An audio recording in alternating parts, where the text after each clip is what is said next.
just a single, man. Come and see me. Walks as good as a hit. Terrence Maitland, I'm arresting you for the murder of Frankie Peterson.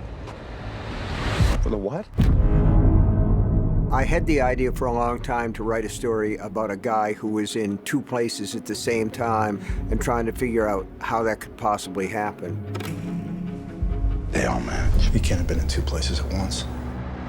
The show opens up with a murder of a small child who's discovered in a town called Cherokee City. Our hero, Ralph Anderson, played by Ben Mendelsohn, is called to the scene. It's bad, Ralph.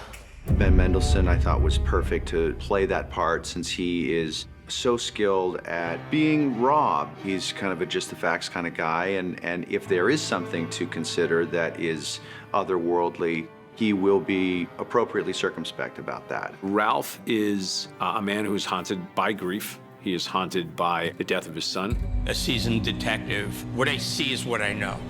We got a slew of witnesses, each of whom identified him out of a photo array without hesitation. I like to have a protagonist who has skin in the game, who has a reason to really hate this guy and to jump the gun and bring him in before he understands the whole landscape of this case. I only have one question for you. Did you ever touch my kid? He's a very classical kind of American character, good, upstanding guy who's faced with a situation which is way outside his scope. On March 30th, 2019, did you murder Frankie Peterson? There's a scene at the beginning of the second episode where my character finally gets to talk to Ralph and to the audience about how innocent he is. Richard took that opportunity to empower that character to talk about basically, how dare you think that I would do that to your kid? I didn't kill that kid, Ralph. And I thought to myself, I want this guy to find out little by little that the man he's arrested for this murder has a cast iron alibi in another place. I'm as baffled by this conflicting evidence as you are. Ralph cools down. He's trying to absorb all the contradictory evidence, but it's too late. Terry was killed. He was heading to his arraignment. There was no exoneration. There was no anything. As far as anybody knows, they had the right guy. Look at the forensic. As a director, I'm really excited about overall cinematography and production designs on sequences like this. You got a bunch of extras, you've got multiple camera angles, you've got aerial.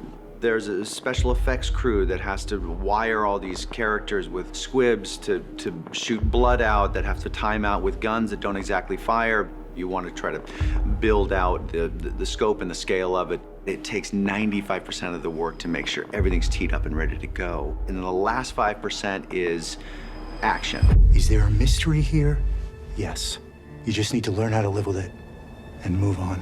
Yeah, that's hard for me. Even though he tried to save Terry's life, Ralph's the one that clapped the cuffs on him. But he feels he has to either prove Terry did it or exonerate Terry. This guy's looking to see, what did he miss? What did he get wrong here? What if he didn't do it? He didn't do it. He didn't do it. If he didn't do it, someone else did. One of the things that I love about directing is creating mood and dread and an atmosphere that preconditions an audience to accept something that is other than what we are all exposed to every day.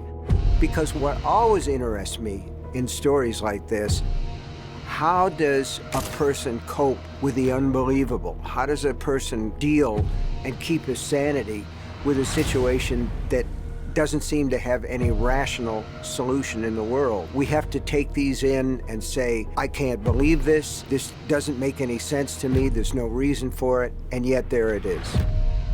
If Terry Maitland is innocent, Which he's not. if he is, we're not done.